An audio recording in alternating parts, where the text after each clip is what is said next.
porque las economías modernas funcionan sobre algo fundamental, y yo ayer lo decía en este espacio. La estabilidad de las reglas del juego es importante para cualquier economía doméstica. Usted no puede estar cambiando las reglas del juego todos los días porque nadie va a creer en usted.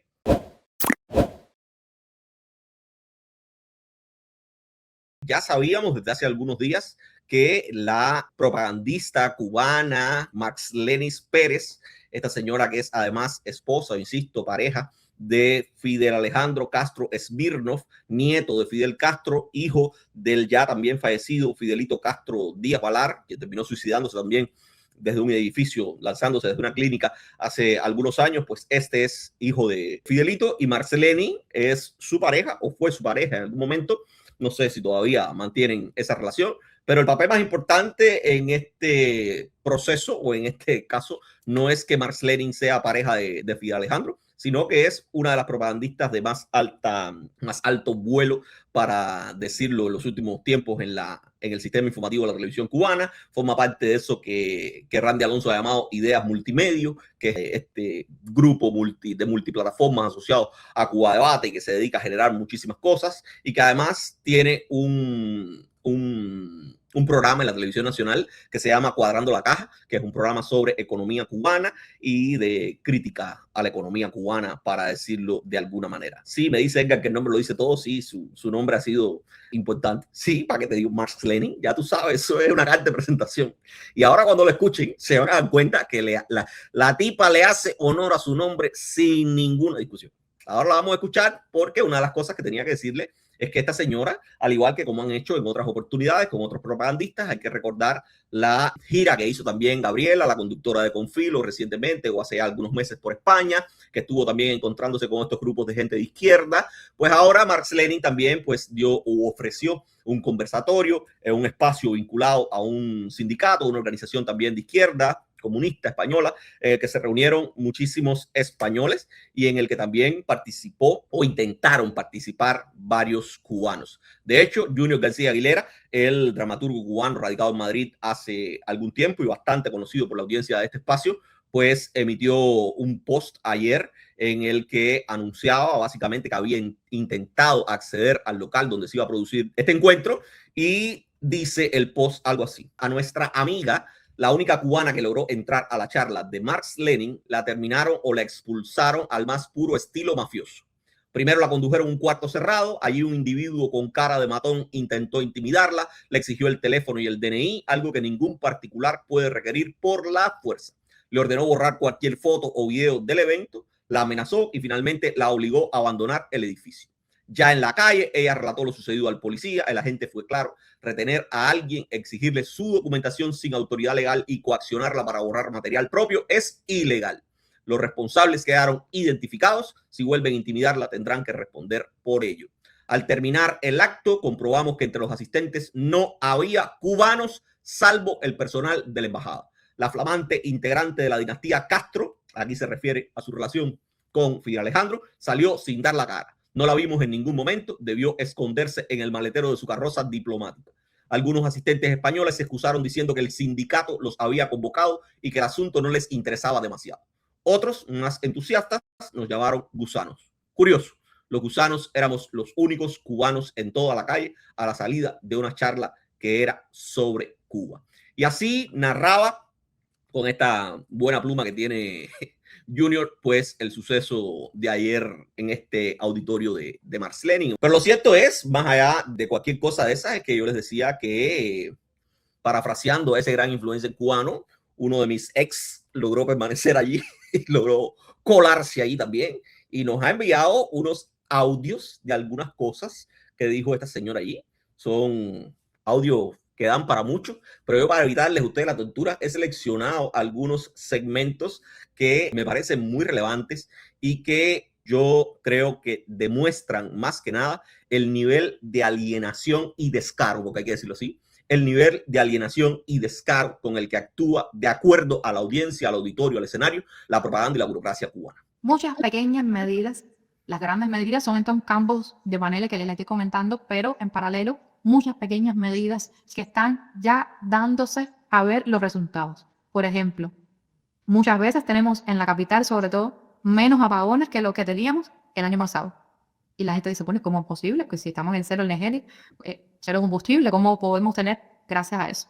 Gracias a que cuando usted va por la ciudad y vaya mirando los techos, ya va a ver cómo en los techos de las casas, incluso de las casas, no solo de los negocios, pues hay paneles solares. Y eso ya está marcando la diferencia. Es decir, estamos reinventándonos una vez más. Por supuesto, esa reinvención no sería posible sin la solidaridad, sin el internacionalismo y sin el ejemplo que ustedes, por supuesto, multiplican gracias a la labor que hace y también que lo dejen saber en las redes sociales virtuales para que sea multiplicador eso que tanta falta le hace a Cuba, que es el apoyo, que es el abrazo, que es la defensa consciente de que no estamos defendiendo una idea idealista, utópica, sino que estamos defendiendo la posibilidad de salvarnos a todos desde una visión humanista, desde una visión de la justicia social, desde una visión donde lo que importa son la gente, el pueblo, el colectivo. Más de 10 millones de cubanos continúan sin servicio de electricidad en periodos diarios de hasta 20 horas. Tras el apagón general, el servicio se restableció momentáneamente y luego se interrumpió de nuevo. Por eso es que no dejan entrar a ningún cubano a un espacio como ese. Por eso es que no dejan que se grabe con un teléfono en un espacio como ese. Por eso es que no permiten dejar récord de lo que dicen en espacios como ese. Porque esa señora acaba de decir ahora mismo que están trabajando por todos los cubanos para ninguno quede desamparado y han dicho que la reinvención del régimen en materia energética es que ahora usted va caminando por las calles de La Habana y ve en los techos los paneles solares. Esta señora no le ha explicado evidentemente a su auditorio español a cuánto está vendiendo ahora mismo Correos de Cuba un kit de paneles solares. Si quieren saberlo, yo los invito a consumir el podcast Radiografía de Cuba que transmitimos este sábado en nuestro canal. Un podcast en el que Yenis Laura Prieto disecciona los precios a los cuales el régimen cubano ahora mismo está vendiendo los paneles solares en Cuba, que ronda los 2 millones, 3 millones de pesos.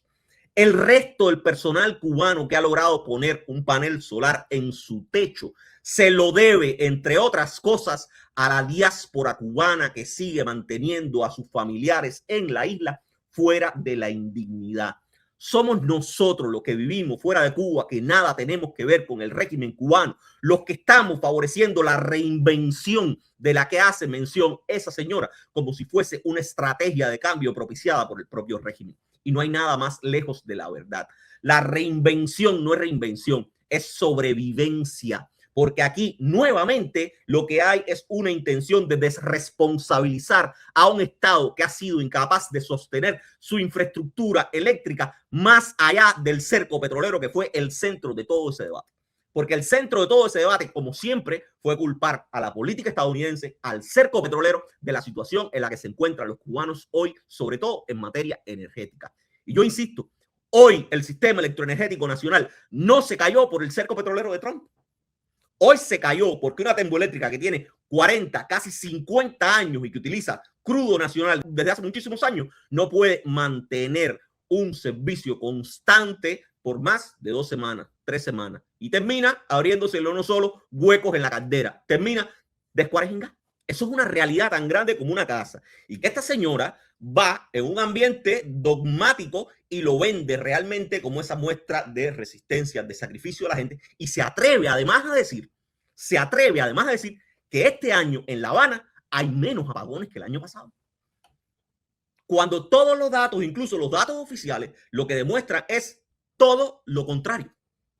Que hoy la gente en la capital está sintiendo lo que llevan meses sintiendo los que viven en el interior del país. Hoy la gente en la capital se está quejando de apagones de más de 12 horas. Apagones que hacía meses no veían, pero que la gente en Cacocún está sufriendo desde hace 2 años. Que la gente en Palmira, el municipio Cienfuegero, donde es mi madre, lleva sufriendo años. Pero claro está, para evitar que este tipo de análisis se haga, es que lo que hay es que aplicar la censura. Y hay que impedir que quede récord para poder exponer a esta gente. Y si ustedes creen que esto es una joyita, escuchen nada más y nada menos esto otro que dijo ese señor. Creo que es más importante todavía el intercambio que podamos tener y tengo muchas más expectativas en escucharlo a ustedes que en lo que les voy a decir yo. Como académica ferviente defensora del comunismo, del marxismo, te digo, y de Nancy, pues lo mencioné primero que tú. Pues te digo que está claro, la propiedad privada es peligrosa. Y por eso Fidel tuvo tanto cuidado siempre en los 90, cuando hubo que hacer una apertura no querida hacia la inversión extranjera y hacia pequeños modos con los trabajadores por cuenta propia, ¿no?, de propiedad privada. Los marxistas le tenemos nuestra reserva a la propiedad privada, pero a la vez, si vamos a la teoría, y ahora que me voy copiando más política, si vamos a la teoría del marxismo, pues ahí verás que no le tenía que gran miedo ni al mercado capitalista, no olvides, ni al mercado, ni a la propiedad privada, entendiendo que en el socialismo, ese camino, esa transición hacia esa sociedad mejor, superior, pues tienen que convivir distintas formas de propiedad. Porque es justamente ese proceso en el cual se va reajustando todas las formas de propiedad, todas las formas de producir, y ahí tiene que convivir la propiedad privada, la propiedad comunal, la propiedad mixta, las cooperativas, que si me preguntas a mí, profesora, soy más fanática de las cooperativas que de la propiedad privada, que también están presentes en nuestro país. Y que la Constitución además reconoce esa existencia, esa pluralidad de distintas formas de propiedad. Entonces, es un doble movimiento, ¿no? Verlo con ese recelo, que hay que verlo, porque si vamos a ponernos más teóricos todavía, diríamos que, bueno, si el socialismo es la transición, donde, ok, van a existir distintas formas de propiedad, pero vamos a transitar al comunismo, donde no hay propiedad privada, bueno, pues entonces los negocios privados los vamos a crear para desaparecerlos. Está bien, vamos a ver cómo se da ese proceso.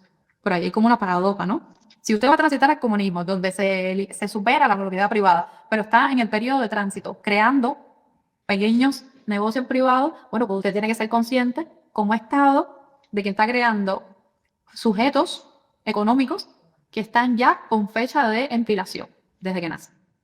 Es decir, es lo complejo de estar en el socialismo, una etapa de múltiples contradicciones. Esto nos decía la compañerita Marx-Lenin, que además fue a ese espacio. La propaganda, la promoción de ese espacio era gira estatal.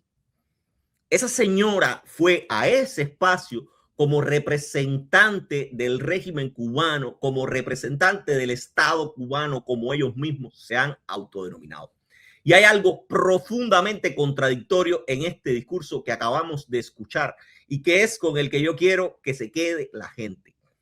Y quiero que se quede la gente porque vale la pena detenernos en esa contradicción, porque no estamos hablando simplemente de una discusión teórica sobre marxismo, como esa señora nos quiso plantear, ni tan siquiera sobre una discusión sobre economía política. Aquí de lo que está hablando es de algo mucho más concreto, y es de cómo un Estado como el cubano presenta un modelo económico ante su sociedad y ante el mundo, y cómo lo presenta en espacios controlados en los que necesita decirle otra cosa a una audiencia dogmatizada, a una audiencia fidelizada con el régimen cubano, única y exclusivamente sobre la base de la ideología comunista. Si un representante o una académica vinculada al discurso oficial cubano afirma que Cuba se ha abierto a la propiedad privada, el mensaje que se está transmitiendo es bastante claro. Eso significaría que el Estado cubano reconoce que existen actores económicos privados que son legítimos, que esos actores pueden producir, pueden contratar trabajadores, pueden crear riqueza, pueden desarrollar sus proyectos dentro del sistema económico de cualquier país. Eso se lo dijera así abiertamente una representante del Estado en cualquier lugar. Si dice, en mi Estado hay actores privados legitimados, tú estás reconociendo eso y estás diciendo que tu Estado no solo lo legitima, sino que lo respeta. En otras palabras, usted está diciendo que se supone que en el Estado que usted representa hay un espacio para la iniciativa privada. Sin embargo, esta señora, en ese mismo discurso donde habla de la legitimidad de la iniciativa privada, muestra otra afirmación que le cambia completamente el sentido a esa apertura. Esa es una señora que acaba de decir que la propiedad privada es peligrosa. Y no solo dijo que es peligrosa, dijo que en última instancia el objetivo histórico del régimen que ella representa es que esa propiedad privada desaparezca por peligrosa. Y ahí es donde está la principal contradicción en lo que esta niña está diciendo. Porque si la propiedad privada es algo destinado a desaparecer, entonces usted no puede decir que los actores privados son vistos como parte permanente de la economía de un régimen. Usted está diciendo que en el país del que usted viene, que el gobierno que usted representa, que el régimen que usted representa, permite que esos actores puedan existir hoy, pero que puedan existir solo mientras ese mismo régimen lo considere necesario. Y eso, gente buena, tiene implicaciones muy profundas, porque las economías modernas funcionan sobre algo fundamental, y yo ayer lo decía en este espacio. La estabilidad de las reglas del juego es importante para cualquier economía doméstica. Usted no puede estar cambiando las reglas del juego todos los días porque nadie va a creer en usted y nadie va a querer poner un peso allí donde la estabilidad jurídica no sea suficiente y donde no esté verificada. Y lo que esta niña nos está diciendo es que ella viene de un país en el que hoy transitoriamente estamos diciendo una cosa, pero evidentemente el fin puede ser mañana otro. Los empresarios invierten, crean negocios, generan empleo, porque suponen que el marco legal que reconoce lo que están haciendo no es un marco temporal, como esa niña ha dicho. Cuando un Estado reconoce la propiedad privada, implícitamente está reconociendo varias cosas. Implícitamente tiene que estar reconociendo el derecho a crear empresas, el derecho a acumular capital, el derecho a transmitir ese capital y sobre todo el derecho a que sus proyectos económicos iniciados hoy puedan continuarse mañana. Eso que ella está diciendo introduce para cualquiera que lo esté escuchando hoy una incertidumbre estructural, no solo porque es representante del Estado cubano, sino porque eso genera una pregunta ineludible para cualquiera que esté mirando esto. ¿Hasta cuándo es que el régimen cubano empieza a tolerar la propiedad privada? ¿Quién es el que decide cuándo llegó el momento de eliminarlo porque ya construimos el comunismo? Esas son preguntas que cualquiera que esté viendo esta cosa, esta intervención de esta mujer, se puede estar preguntando. Y por supuesto, cualquier incertidumbre desde el punto de vista económico tiene un nombre muy claro. Eso implica mayor riesgo. Y por eso es que después la gente se pregunta, ¿por qué no ponen un peso en Cuba? No ponen un peso en Cuba por riesgo. Y si escuchan a esta niña diciendo lo que está diciendo, menos que menos.